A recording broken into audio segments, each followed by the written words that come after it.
Pertanyaan berikutnya Ustadz datangnya dari Umu yang di Jakarta yang bertanya, Assalamualaikum Ustadz. Waalaikumsalam warahmatullahi wabarakatuh.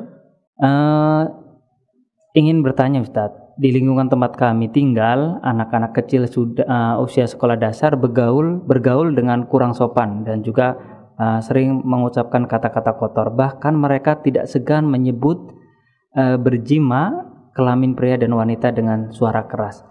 Sayangnya orang tua mereka kebanyakan membiarkan sikap anak-anak mereka yang seperti itu Ustadz. Bagaimana sikap kita dalam menghadapi pergaulan anak-anak saat ini yang sudah semakin buruk? Haruskah kami membatasi lingkungan sosial anak-anak kami walaupun mereka sangat ingin sekali bermain dengan teman sebayanya? Mohon nasihatnya Ustaz. Ya, menghadapi lingkungan yang seperti itu tentunya itu adalah tugas bersama. Tidak bisa hanya mengandalkan orang tua saja.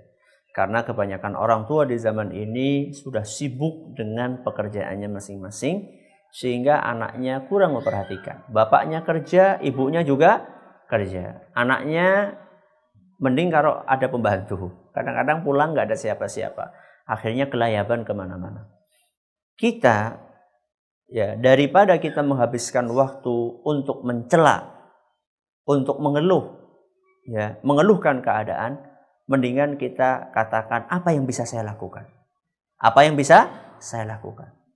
Kalau misalnya masing-masing dari penduduk Indonesia ini berpikir seperti itu, apa yang bisa saya berikan untuk kebaikan anak negeri kita? Kalau masing-masing berpikir seperti itu, saya yakin akan ada perubahan besar. Akan tetapi, kebanyakan atau banyak dari orang-orang itu adalah isinya hanya mengeluh. Ya. Kalau mengeluh sudah selesai, kita sudah tahu itu. Bahwa masyarakat anak-anak sekarang jauh, naudzubillah, lebih rusak dibandingkan zaman dahulu. Itu sudah kita ketahui semua. Tapi apa yang bisa kita lakukan? Ya, kita harus move on. Kita harus bergerak. Apa yang bisa kita lakukan? Ya. Yang bisa kita lakukan antara lain adalah ketika ada anak keluar kata-kata kotor seperti itu. Jangan kita tunggu orang tuanya menegur. Orang tuanya lagi kerja. Kita yang tahu, ambil tangan anak itu, kemudian kita nasihati. Ustaz nggak didengar, tidak apa-apa. Nasihat itu nggak harus didengerin. Yang penting kita menyampaikan. Anak itu kita dekat, kita nak, itu kata-kata nggak baik, nak. Ya tentunya dengan cara yang lembut. Ya, tentunya dengan cara yang lembut. Nanti lisan kita ini nak, pada hari kiamat nanti akan ditanya sama Allah Subhanahu Wa Taala.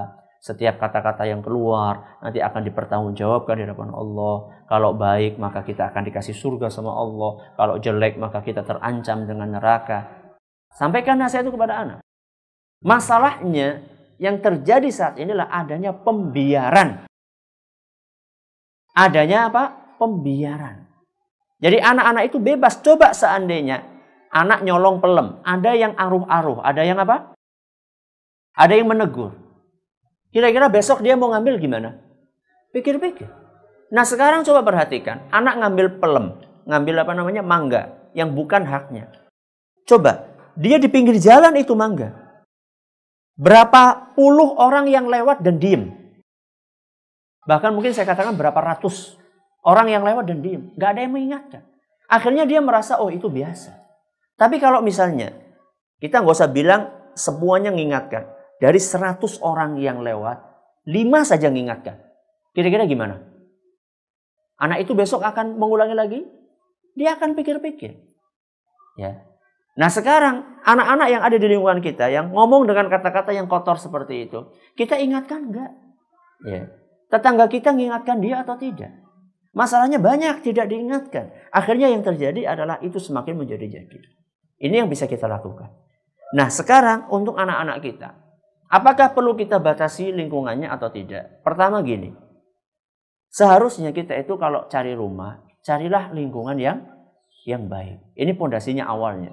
Pondasi awalnya adalah kalau kita mau bangun rumah, kita mau kontrak rumah, ya carilah lingkungan yang kondusif secara perilaku, secara bukan hanya masalah fasilitasnya saja, tapi adalah tetangga-tetangganya baik-baik atau tidak. Ini yang pertama harus kita pikirkan. Nah sekarang Ustadz ini udah terlanjur. Sudah apa? Terlanjur. Rumah saya udah terlanjur di situ, saya mau pindah nggak bisa. Kecuali Anda bisa pindah, oke bagus itu. Silahkan. Ya, Anda pindah. Tapi saya nggak punya biaya, Ustaz. Saya nggak bisa lagi untuk pindah, saya adanya di sini. Ya sudah, kalau Anda bisanya di situ, maka memang pergaulan anak ini harus dibatasi. Ya, karena mau tidak mau kalau misalnya kita biarkan anak itu bergaul dengan anak-anak tersebut, anak-anak jalan tersebut, anak-anak nakal tersebut, nanti dia akan terpengaruh sedikit atau banyak. Ya. Harus kita batasi dan kita jelaskan kepada anak kita kenapa dibatasi. Itu yang perlu juga kita jelaskan. Nanti kalau tidak kita jelaskan, dikiranya anak kita mengira bahwasanya bapak ini